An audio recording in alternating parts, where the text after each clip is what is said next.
As I've gotten older, I've developed some complex feelings when it comes to young adult fiction. I'm only 22 myself, so I'm definitely not on some high horse looking down at the YA movies I grew up on with a sneerful eye. Yet, at the same time, it becomes harder and harder to buy into the concept of a band of teenagers going around the world fighting dictators, gods, demons, or whatever. I've been re-listening to the Percy Jackson audiobooks, and while I enjoy them as much as I ever have, the idea that this 12-year-old is being thrusted into life-risking heroics is no longer playing to this power fantasy I had in my head at that same age. Instead, every offhanded mention of being a preteen or going to high school is something that actively pulls me out of the story. It's not that these books are bad, like I said, I very much enjoy Percy Jackson. But being a story about kids for kids is different than being a story about kids for adults. For example, I think about the Promised Neverland anime, which is about a farm of children from literal babies to 12-year-olds being raised to slaughter for demon consumption. And I think about their big round faces and cute smiles, how them being so young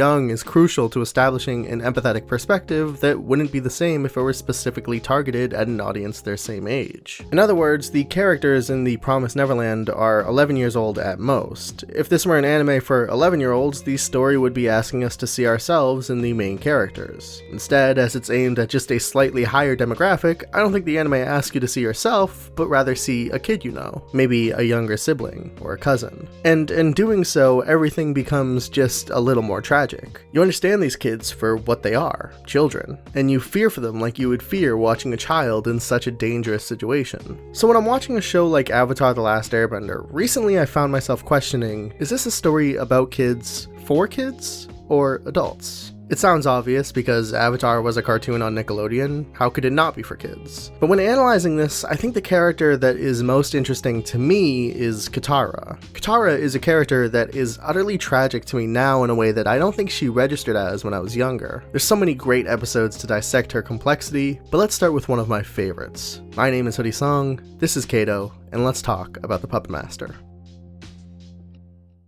Thank you to this video's sponsor, Surfshark. Surfshark is a VPN app and browser extension that lets you mask your IP address to any of their worldwide servers. Have you ever been scouring YouTube and come across a video that's blocked in your country? Some of our very own content can't be viewed by people in different parts of the world. Well, with Surfshark that's not a problem. Surfshark liberates your internet by unblocking blocked websites and bypassing geo-restrictions, while also adding an extra layer of security to keep your information safe. Simply change your location to one of their international servers, refresh the page, and in an instant you'll be able to access loads of different streaming services or content libraries. I've used Surfshark to get access to anime on Netflix like the My Hero Academia movie that simply wasn't available in the United States. But why use Surfshark as opposed to other VPNs you've heard about? Well, with only one Surfshark account, you can use the service on an unlimited number of devices. This is the only VPN that offers that. Plus, if you use our code Kato at checkout, you'll get 83% off and an extra 3 months free. If you're not happy with it, Surfshark offers a 30-day money-back guarantee, so there's no risk in trying it out for yourself. Check out surfshark.deal/Kato and use our code to let them know we sent you.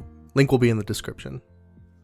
The Puppet Master is one of the most tonally unique episodes of Avatar: The Last Airbender. It plays almost as a genuine horror in a way that no other episode in the series gets even close to. Azula is a terrifying villain at times, but I don't know if I'd ever say I'm really scared of her. She scares other characters like Zuko or Long Feng, but as a viewer I'd say the intended reaction towards Azula is one more close to admiration in a weird way. That same thing can't be said about Hama. The story of Hama begins in the same way that the show does, in the Southern Water Tribe with a Southern Water Bender. It's a tragedy of a young woman fending off an endless barrage of invasions and pillaging. At the beginning of the show, when we first met Katara, we were told that she was the last and only waterbender in her tribe. Now, with Hama, we see how that began. We watch as the young woman stands among many, fighting against the forces of evil, only to see their numbers dwindle smaller and smaller, until finally, like Katara, Hama was alone. These two tales are a mirror to each other, separated by 60 years, but reflecting what could have been.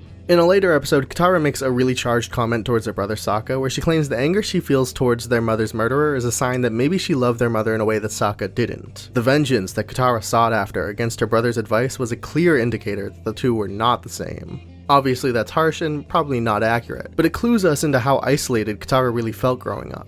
Unlike Sokka, Katara was there right before their mother died, and she would eventually learn why it happened, that the Fire Nation was capturing and exterminating every last waterbender they could find. Katara was without a mother, her father was off at war, her brother shaming her for what he thought of as silly magic. Think of how lonely that would make a little girl feel, a child left to fend for themselves with power that no one could teach her to master. When a kid like this meets someone like Hama, who has been in that exact same position, there's a kinship there. Hama has lived her last 6 decades hidden in a nation that would kill her on sight for her powers. She's been forced to hide who she really was, her culture, her people, gone as she attempts to survive in a world that is constantly pushing her down. Isolation is a dangerous path. The jump from loneliness to anger is tiny. Think back to the end of Season 1 when Katara finally found a place to learn under the greatest waterbenders alive. But instead of being taught the skills she's always dreamed of, she's denied entry into Master Pakku's class. The thing about Katara is, in response to losing her mother, she ended up putting on this facade of maturity that no child should be forced to do. She became the mother figure to Sokka as a way to care for him and compensate for their loss. We even see Sokka remark on this to Toph when he claims he could barely remember what his actual mother looks like, instead only seeing his sister.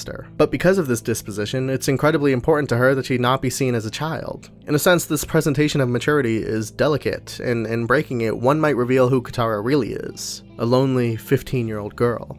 When Pakku rejects teaching her and instead sends her off to the healing class, Katara looks around and sees a room full of young 10-year-olds. It's a humiliating experience. She'd been knocked down a peg, told she's no more worthy of authority or power than these little kids. How does someone so isolated their whole life react when their one chance at being more is taken from them? How does someone react when their world is shattered and they're left with nothing? Hama got angry. Like Katara, Hama was face to face with a reality that was cruel and unjust. And like Katara, Hama thrived in spite of that. She used her anger to develop a technique that no other waterbender had ever done before. She taught herself to bend the very blood in a person's body, controlling them to her will. A terrifying ability inherently, but hard to call unnecessary when the alternative was rotting away in a prison cell for the simple crime of being a waterbender. Hama in that moment was justified. She did what she had to do to escape. She was simply surviving in a world that was against her. That's exactly what Katara was doing when she challenged Pakku to a fight. Obviously less deadly circumstances, but that action was inspired out of anger because she was being pushed down due to simply existing as a woman. That fight was her fight against the system in the same way that Hama's was. In some ways, one might call the Puppet Master a cautionary tale. While both waterbenders fought for freedom, Hama is what happens when that anger is left unchecked. In a worse story, Katara's arc might have climaxed with that Season 1 fight versus Pakku, but in Avatar that was just the beginning. At her core, Katara is still a child, and often does childish things in spite of her desire to appear mature. Like in Season 2 when Aang is training with Toph and refers to her as Sifu, a title he hadn't yet given to Katara. It's a minor thing, but her comment about not being labeled in the same way and subsequently her joy in becoming Sifu showcased that, at least partially, this is still something she's insecure about. It's something that she needs outwards approval of, or else deep down, she's afraid it isn't real.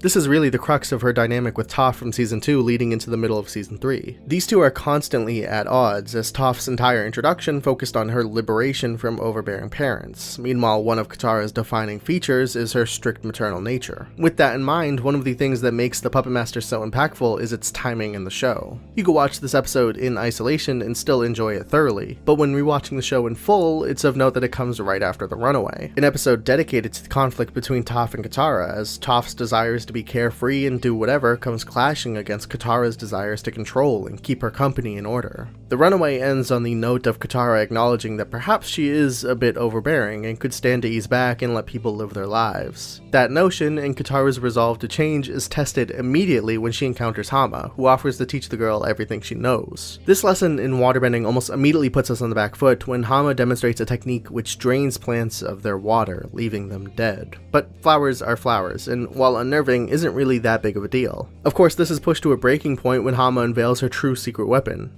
bloodbending, the ultimate waterbending technique that grants complete and utter control to its user. To fight this ability is to perfectly reflect everything Katara has worked towards up to this moment. And to draw a comparison to the amazing Season 2 finale, The Crossroads of Destiny, her inability to truly defeat it is incredibly emotional in the same way as Zuko's turn against his uncle in allegiance with Azula. It's a massive setback, one afforded to a more complex character arc than what might be expected of some Nickelodeon cartoon. Katara is able to beat Hama, but only in stooping to her level and using an ability that represents every flaw inside of her. It's why she breaks down crying. It's a testament that maybe she isn't what she wants to be, maybe Hama is her her destiny. That anger that so desperately needs to be quelled, like with her predecessor, is left unchecked. It culminates into one of Avatar's greatest episodes, the Southern Raiders. Katara uses bloodbending 2 times in the entire series, once versus Hama and the second time versus the man she thought murdered her mother. The Southern Raiders is all about rage. It's about rage she feels towards Zuko, the rage she feels towards the Fire Nation, and the rage she feels for having to grow up alone. It's a rage that most of us have experienced to some degree or another. When someone does us wrong, we feel like Katara feels. We want to hurt them, we want to make them pay. But rage can be like fire, deadly and hard to control. When Hama developed the bloodbending technique, she used her rage to take out her oppressors. She escaped from unlawful prison, doing what she had to do to survive. But by not working through that anger productively and letting it fester as she resided amongst people she hated, bloodbending became a tool no longer dedicated to those who cause harm, but instead just any Fire Nation individual in her proximity. Season 3 of Avatar shows us that the Fire Nation is not this collective of universally evil people. Ozai is unapologetically a monster, but the kids that Aang briefly went to school with,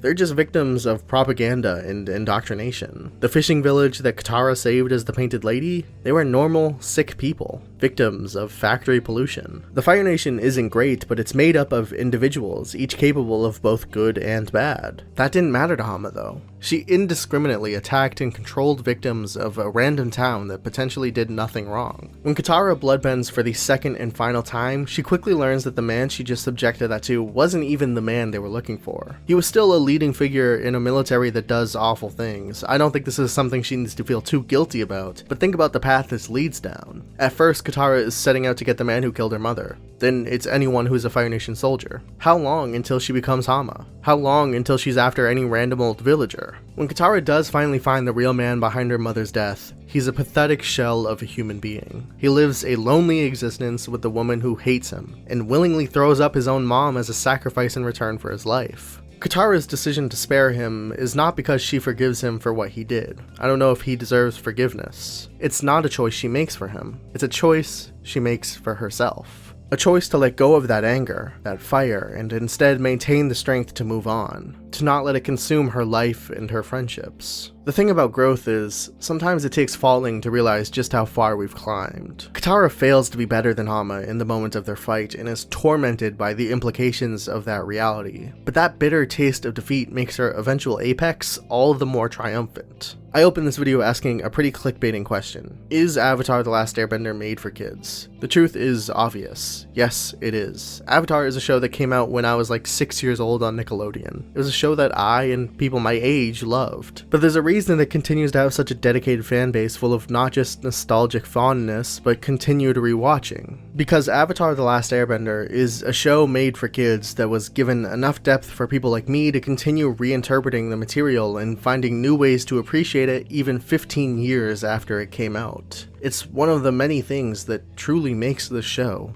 special. Thank you for watching. If you enjoyed this video, give it a like down below and share it with your friends. If you're interested in my writing, check out my original webcomic Embers about a young wizard creating her first magical golem. I want to give a massive shout out to Straight Idea and Ardin Arslan and all of the other incredible patrons over at patreon.com/KatoIT. Please, if you can, head on over there and give just a single $1 to get access to our exclusive patron Discord. You could also get our t-shirts over at katomerch.com or follow us on Twitter at @ZeroandHoodie. Links to all of these will be in the description. My name is Hoodie Song, this is Kato, and I'll see you next time.